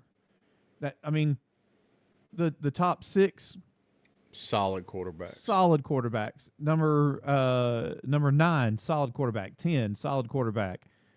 13 now has a solid quarterback. You know, it's all about QB1. Yeah. It doesn't matter how much money Texas Tech has spent on this roster this year. If QB1 sucks, your team sucks. Right. I hate to break it down that simple for you, but does anything in this top 25 just really just egregious? Tennessee at 20. Tennessee at 20 is a little crazy to me. Their defense they've kicked how many players off the team? Now starting quarterback still iffy. I think they do have Knowles, the defensive coordinator now, if I remember right. They upgraded there. They've done a lot to replace a lot of those defensive guys and kind of rebuild there. But with how many uncertainties they've already had, you don't know who the starting quarterback is right now, if Fazion Brandon or McIntyre. McIntyre seems to be the guy that's going to start, but there's no. It doesn't look. It's not a great situation. It's not like both these guys are fighting for a job. That they're both really good and they're into this. A lot of these guys are just too young. Is the issue. I can agree with Tennessee being a little egregious on there. There's nobody else there that I think you could make a solid argument to move them 4 spots. Right. Like, I mean, could we argue that Texas is number 2 or number 3, versus number 5? Sure, but great news is week 2 we're going to know the answer to that real fast. So there's nobody that I would just genuinely like, oh, they're super low rated, or oh, they're super high rated. And as Josh Pate and others have pointed out, the preseason poll is worth exactly the paper you printed it on. Oh, 100%. Because we're going to get into this, and something stupid's going to happen week 1. Lord, something stupid might happen week 0. Yeah. I mean, you got USC, playing week 0. So there's a valid, chance something stupid's going to happen week 1. And somebody's going to change. I mean, what was it? Last season, 12 of the top 25 did not finish the season in the top 25. Right. And so if you looked at that, and yeah, it's easy to say, oh, well, yeah, the bottom 12. No, it wasn't the bottom 12. Lord, it was 1, 2, and 3 with Penn State, Clemson, and at one time Texas, were 1, 2, and 3, and we see what happened to Penn State. Clemson just Clemsoned again, right? And it took 6 weeks for Archie to really become Archie. Yeah. Guys, with the breaking news, we got to take a quick break real quick. On the other side, Jackson Johnson from the Voice of College Football is going to join us. We will also be dual streaming with the Voice of College Football, Alabama Voice of College Football over there. So we're going to take a quick break, get everything set up here so we can do this as smooth as possible. Guys, you're listening to the Off the Bench College Football Show. We'll be right back. This is Off the Bench.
issues with that, so that has been cut.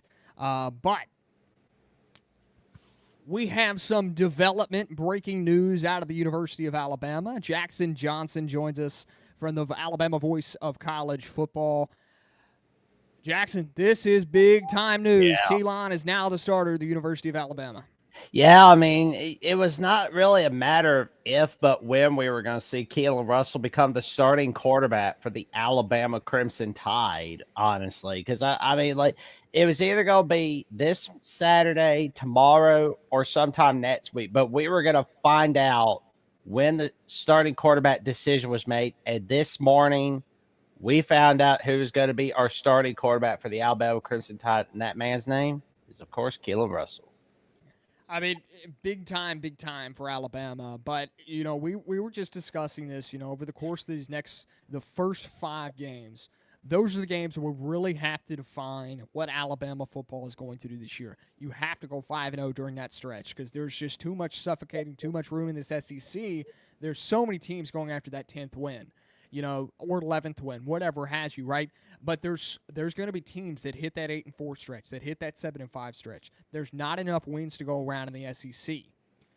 Do you think Alabama feels that Keelon Russell is the guy that is going to help them get to that coveted 10th or 11th win? And because we all know if Alabama reaches that 8-4, that's when DeBoer's job's getting called for. So this quarterback naming right here for QB1, this could be a presentation for, you know, this is honestly almost putting DeBoer's job up in the air of he's putting his stock in this guy to help them compete and raise that ceiling for the Alabama Crimson Tide this year.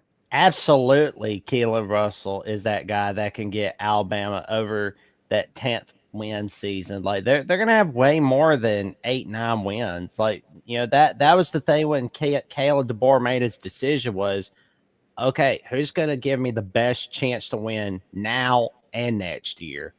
It's gonna be Keelon Russell. So Jackson, this is Pops. Hey, quick question for you. In your opinion, what separated Keelon from Austin Mack? Oh, it was those deep balls that he was throwing. It was the deep balls he was throwing. That was a dead giveaway right there. I mean, the moment those were going viral, you knew it was going to be a decision was going to be made real soon. And especially when you've heard like numerous analysts talk about how, you know, if not now, then 2027 is going to be the year for Keelon Russell. Hey, Jackson, it's Richie here. Hey, do you think this is a sign of where the offensive line is or is not, I guess would be another way to word that question? Or is this just Keelon was the better quarterback, put him out there? I think it's a little bit of both. I mean, Keelon Russell was the better quarterback, but, you know, you heard Aaron Taylor from CBS Sports the other day, who's a voter on the Joe Moore Award, you know, praising the Alabama offensive line, you know, and, you know, it's way better than it was last year, obviously. And when you got Adrian Clem as your offensive line coach, it was get things rolling at SMU, get things rolling at UCLA, and get things rolling at Oregon in 2022, and get things rolling in the NFL. You know he's going to get that Alabama offensive line rolling this year. They're going to be rolling on a river. Unlike they were last year, that offensive line is going to be rocking and rolling on a river against every defensive line in the 2026 schedule. So does this completely close the door with Austin Mack becoming starting quarterback for Alabama at any point in this season? Is Keelon the guy unless an injury takes place? Do you think they're going to stick with him come hell or high water? Any of that? Is this the guy that Alabama is taking no matter what? Even if Keelon goes flat against Kentucky, goes flat against South Carolina, Mississippi State. Is this the guy they're rolling with no matter what? I think they're going to stick with him no matter what. Unless Keelon Russell's having like a 5 of 18 day or a 3 interception game, they're sticking with Keelon Russell at the moment. I think you'll see Austin back in like the 4th quarter against East Carolina. But how much are we going to be seeing of Mack in the 2026 season? Not entirely sure unless it's like the 4th quarter of like a 40-plus win victory. I hope we get to see him about 11 or 12 times then. I mean, we were talking, Kels, and we were talking about, we've been for the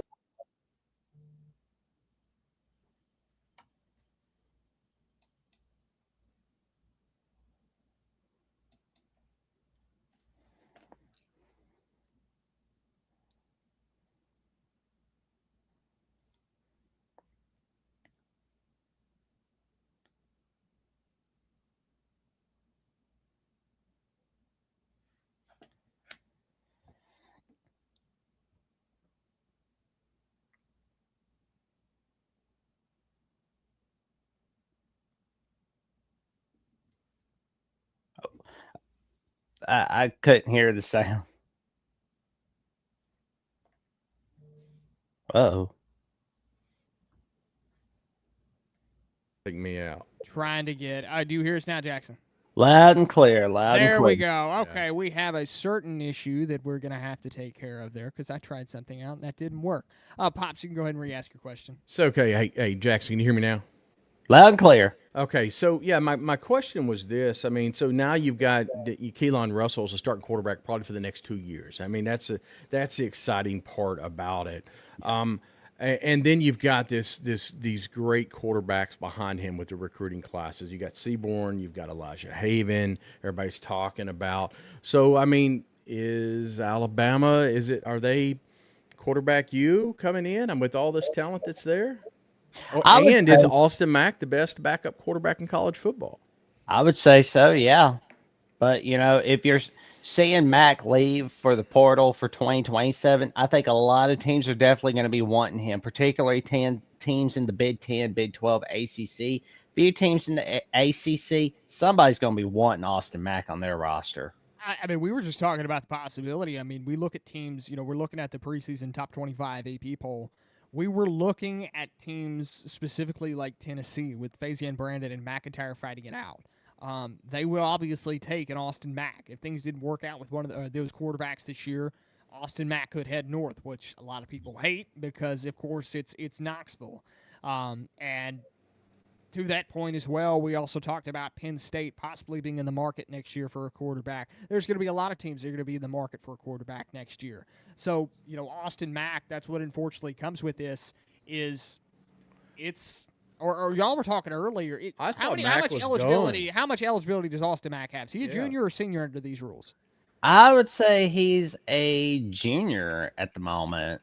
So that's what I was thinking about earlier too. So I think he still has a portal left in him if he were to choose to go in it, especially if where the 2 rule changes. So if he is graduated, he could hit the portal.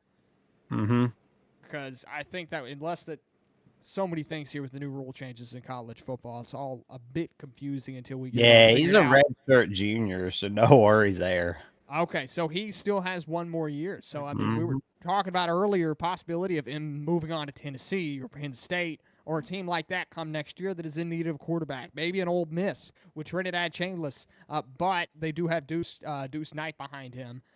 But so there's many different possibilities of where he could go to. As I'm getting whited out by this sunshine over here.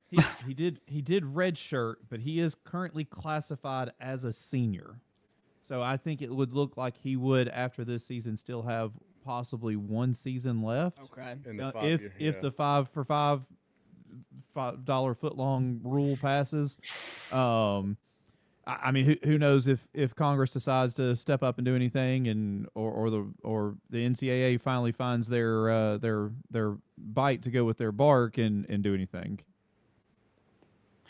Yeah, it's going to be interesting to see what happens with Austin Mack for 2026 and beyond. Honestly. Jackson, is there anything you didn't get to hit on the point as we have had the opportunity to break this wonderful news here this morning on Saturday as week 0 is next week? Anything else you have to say about college football coming up? Only 7 days till week 0. Hey, we are coming up fast. And I have this theory that I've been pushing for the last 2 years here on the show that college football is the start of the holiday season. It is now acceptable to drink the pumpkin spice, light up those pumpkin-scented candles. I don't know about a Christmas tree yet. I think we're a little bit far removed from there. No Cowboys versus Indians yet. Oh, no Cowboys versus Indians yet. We're not reaching that far yet. But I think it is time now to do 3 certain things. You can drink pumpkin spice. We're allowed to enter into the fantasy football group chats, start talking about stuff. And we're allowed to swear off fall weddings. And you can decline weddings up until late January, February, early February. I'd even give you early January. I go as far as mid-February because, like, the NFL season's still going on. So Jackson's full on with none in the NFL season either. Oh. That's a new one. I haven't no heard Saturday or Sunday. No Saturdays and Sunday weddings from here on out. Jackson, you missed it earlier. I even got a text message from someone that said my take was a little rough. That if anyone declares a fall wedding, that they not only don't love you, they secretly actually hate you and their entire family. Me personally, if I'm playing a wedding, it's either going to be on the first day of spring, which is sometime in March, or it's going to be on Memorial Day weekend. That's just me. You know what? That's not terrible. That's not terrible at all. I don't think I've heard spring weddings are beautiful. But if anybody's wanting to watch basketball games or baseball games, I'll make sure that there's TVs for everybody. That's fair. That's a good man right there. Very fair. That's a good point here with fall. That way, nobody's having to look at their phone while at the wedding, be like, "Come on, Red Sox, come on." You know what's going to happen, right? Somebody's going to have their phone up and they're going to be streaming. What you don't want to have is when the preacher or the officiant looks out over the crowd and says, "If anyone has a reason why these two shouldn't get married," you hear from the back, "Roll Tide." As we score a touchdown or something. I'm just saying that just stop it, folks. Stop it. Can we get a Roll Tide over here? How about can we get? I object. Rolling. Tennessee. There's so many things that could happen there, right? I'm sorry. I'm not here for it. Your friends and family hate you if they invite you to a fall wedding. Well, we're also talking about running the risk of possibility. Why we have you, Jackson. We're also talking about running the risk of the possibility of choosing where you're watching the games, right? You could go to a buddy's house, could plan that out, get the fantasy football group chat together. Let's go watch some college football on a Saturday. You could do that, but a lot of people are homebodies. They're antisocial. They want to watch the game by themselves. It's a fair point to make. Yeah. If you are married, though, here's the risk you run of that possibility. Let's picture this, okay? Okay. You've watched the first 2 quarters of Ole Miss versus LSU. It's about to be third quarter. You just got done with halftime. Maybe you're cooking the brats, whatever, right? Barbecue could be on the smoker. Hey, honey, what beer are you on right there? Are you on 2? No more. No, you said you watch a show with me later. We got to go see Mom later. You could have to go see a mother-in-law. Here's my problem with that, with your scenario right there. Getting ready to get in trouble. I'm fixing to save you because I'm sure your lady is listening. That falls on you, the man. Yeah. That you didn't have a conversation with your lady, your woman. Yes. You did not have a sit down. You didn't take her out to dinner Friday night, date night, got all dressed up, maybe go see a comedy show or something, have a little meal, have something, and have that conversation from here to your lady that says, "Hey, honey, I love you. I care so much about you, and I'm glad that we get to spend time together. But the next 15 Saturdays are all I get. It's all I ask for." And as a man, you have to be careful of that, because if you start asking for a bunch of stuff, you're not going to get it. But when you put it in there that all I'm asking for is the next 15 Saturdays, and there's a couple of them where it may suck, and we can fit something in. Here's another scenario that could happen. Although I'm gonna bring you guys back on track. I know. Hold on. Here's the other scenario could happen. This is so much more fun than being on track. This is very fun to be off track right here. Other scenario could happen. Hey, honey. Oh, Kelsey's voice goes up. You said, didn't you say we had dinner plans tonight? What dinner plans are you talking about? You said we'd go last Thursday. No, I didn't. We got that double date last Thursday. Honey, Miami and Notre Dame are about to come on. No, we didn't talk about that. We talked about dinner plans. Dinner plans. These are the risks you take when trying to watch a game by yourself on Saturday. So I would just warn precaution. Maybe you do get buddies together, and maybe you do go watch the game with your buddies. Then you run the risk of her going with her buddies and doing stuff that they do, which is where they start yakking. Going to the bathroom together? Is that what we're talking about? That's it. Okay. Back on track, guys. Back on track. Back on track, guys. Jackson, Eli hitting us up. Eli hitting us up on YouTube. I usually take my woman out on a nice date, spend the weekend doing what she wants to do the weekend before college football starts to make up for all the Saturdays I'll be unavailable. So it sounds like Eli's unavailable this weekend, but that is a good point to make. And we got Friday nights. Do Friday nights, man. Get the candles lit. Get the room smelling nice. Make the bed, guys. If y'all are out there listening, you got to be smart about this. You got to be upfront about it. You're such a romantic, Richie. Have I mentioned that Alabama named Keelon Russell starting I've been really trying, or play Minnie the Moocher. That'll really get the Friday night going right there. Jackson, tell the fans out there where they can catch you. Well, they can find me on Alabama with the Voice of College Football on Monday nights at 6 p.m. Central Time, 7 p.m. Eastern Time. They can find me on the Alabama College Show, 9 p.m. Central, 10 p.m. Eastern Time. They can find me on SEC at the Voice of College Football, 7 p.m. Wednesday nights with Tucker Harlan and Andrew Miller. They can find me on College Sports Insiders with Mountaineer Paul. College every day. We are 131 subscribers away from 500 on that channel. They can also find me on my personal channel, Jackson Johnson 979, at the Jackson, where I've got some shows planned out for September and October. And they can find me on the Voice of College Football website at bocfb.com.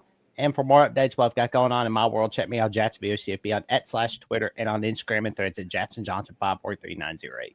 There you go. Jackson's got it memorized. He's good. Good on that one. Jackson. Hey, unfortunately, me and Jackson don't get that much airtime together. We just different shows, stuff like that. But I think come college football season, me and Jackson will be breaking down some post-game coverage for you. Oh, yeah. Of course, the Alabama Voice of College Football channel. We'll be over there checking it out. So definitely go check Jackson out. Go give him a follow on all his socials over there. And not only that, Jackson, I got to talk to you about something that's completely off topic, and we're going to talk about it after the show. But we're good. All right, that man. one. Jackson, you have a good one. Thanks for coming on today. And, of course, roll tide to you. Roll tide, roll, gents. Y'all stay safe, stay cool, and stay away from that heat. It's hot out. It is hot. Sir. Roll tide. Roll. Okay, so now we got the scoop. Alabama starting quarterback, Keelon Russell. Jackson, again, thank you for coming on. Thank you for spending Saturday morning with us. It didn't go exactly as planned. I think we were supposed to dual stream on that one, and technology just didn't want to work with us. You know, technology's fun, but it is fun. Here we are. So, Keelon Russell, starting quarterback, going into East Carolina. I'm sure we'll get more coverage over the next week, 2 weeks of practice for the Tide. But I think the difference maker in this, according to Jackson, was Keelon Russell was physically making throws that Austin Mack could not physically make. Those long balls, those athletic balls, maybe off the back foot, maybe a crossbody, something like that. It seems like that has been the deciding factor for Grubb and Kalen DeBoer to move forward with Keelon Russell as the starting quarterback. Well, I mean, you look at the history of their quarterbacks. Penix, what kind of athletic quarterback he was. Maybe Keelon's just that athlete that both Coach DeBoer and Coach Grubb like. That could be it, too, as well. It could be very much be it. But as of right now, I think Alabama is in good hands with Keelon Russell there. I think both coaches were saying that either one of these guys could be the starting quarterback. So I thought I would just search on X real quick, Keelon Russell, and just see what came up and everything. The first thing that comes up is a Twitter account called Rookie Watch. Mm-hmm. Trending, Keelon Russell has one of the most beautiful releases you'll ever see. One NFL scout reportedly believes he has shades of Jaden Daniels.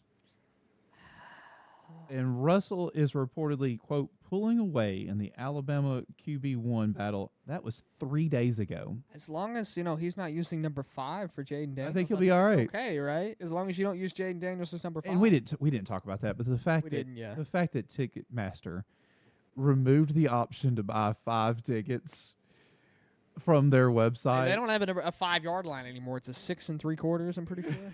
Or 4 3/4, whatever direction you're looking at. Oh, man. That's and the fact that is. LSU, all their players came out wearing number 5 for the next practice, that is pure I think Lane Kiffin at its greatest.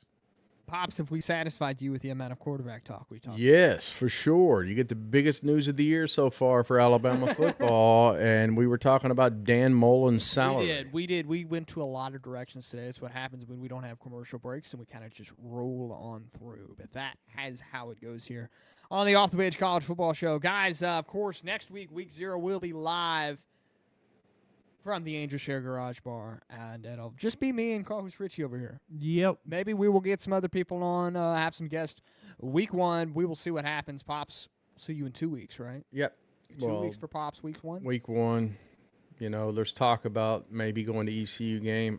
I don't want to deal with an 11 o'clock football game. I'm too old. That's a rough game. Maybe, only Off the Bench could do the show inside the stadium. Man, that'd be cool. Quarterback club, stadium club, that'd be nice. We could just buy 6 tickets. Yeah. 3 and 3, set the camera up on the 3 in front of us, and we could do it. I mean, you will be like $10 tickets. Yeah. Yeah, you could do that. That's very, very much possible here. But, guys, we will see you next week on the Off the Bench College Football Show. Guys, if you like the show, please subscribe. If you're not already subscribed, go ahead and hit that subscribe button. We've seen the numbers. It's like 70% of y'all who watch are not subscribed. So please, we'd really appreciate it if you subscribe, like the show, and of course share it. It's the best way to help us out as we enter into the 2026 college football season. And it's going to be a fun one. Pick'ems is back next week, along with other things we'll be discussing going along, not this week, but next week. I think the midweek update will be back, new time as well as a new day. So even more college football talk coming up here on the show. We should be back on the radio side next week, 7:30 a.m., 103.9 FM, JOX Huntsville. Of course, follow us on all the socials, Facebook, X, YouTube, at Off the Bench, CFB.